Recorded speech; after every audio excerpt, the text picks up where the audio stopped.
আসসালামু আলাইকুম বন্ধুরা, সবাইকে এসএসএ কিচেনে স্বাগত জানাই। আজকে মই বাটা মাছ দিয়ে জংলা কচুর ডাল রাঁধিম। এই কচুটা শীতকালত হয়, শীতকালত একবারে আমরা খাই, অনেক সুস্বাদু হয়। এত স্বাদ কি তোমরা একবার খেলে আর ভুলবেন না।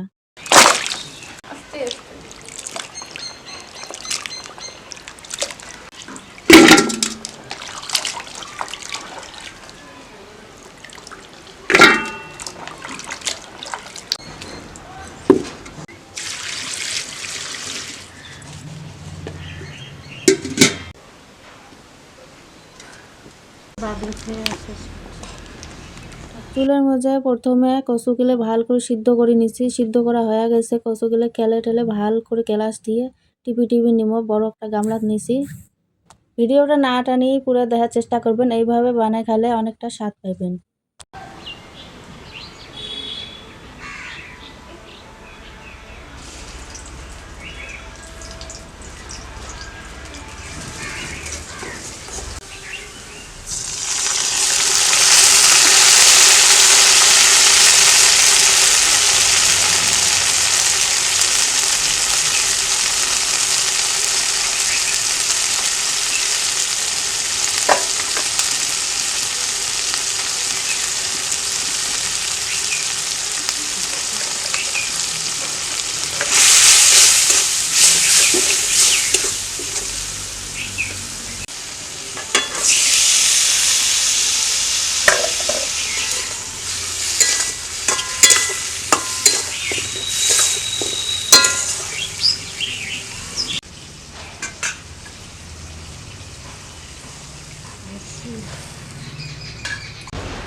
তোমার সাথে একটা কথা শেয়ার করং, কচুর ডাল বানাইলে মোক ছোটবেলাকার কথা মনে পড়ে। তোমাক মনে পড়ে না পড়ে কমেন্ট করে জানাও।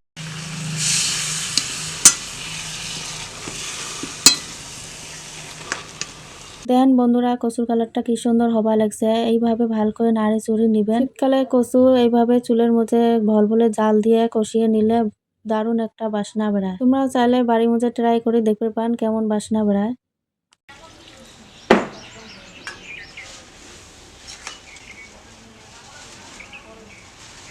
পানি দিয়ে নাড়িচুড়ি ঢাকনা দিয়ে ঢাকিয়ে ভালো করে 30 মিনিট জাল করে নিব। 30 মিনিট জাল করার পর দেখেন বন্ধুরা, ডাল কি সুন্দর হয়েছে। বন্ধুরা, কচুর ডাল বানালে সবসময় এমন করে নাড়িচুড়ি দিবেন, না হলে পড়ে যাওয়ার সম্ভব থাকে। বল ওঠে তো, তার জন্য কষানো মাছ গিলে দিয়ে দিব।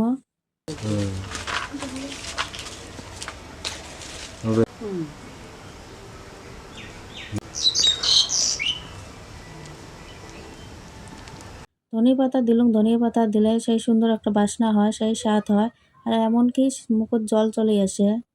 কচুর ডালটা হয়ে গেছে, এবার নামে নেমো। কার কার পছন্দ কচুর ডাল তো কমেন্ট করবেন একটা।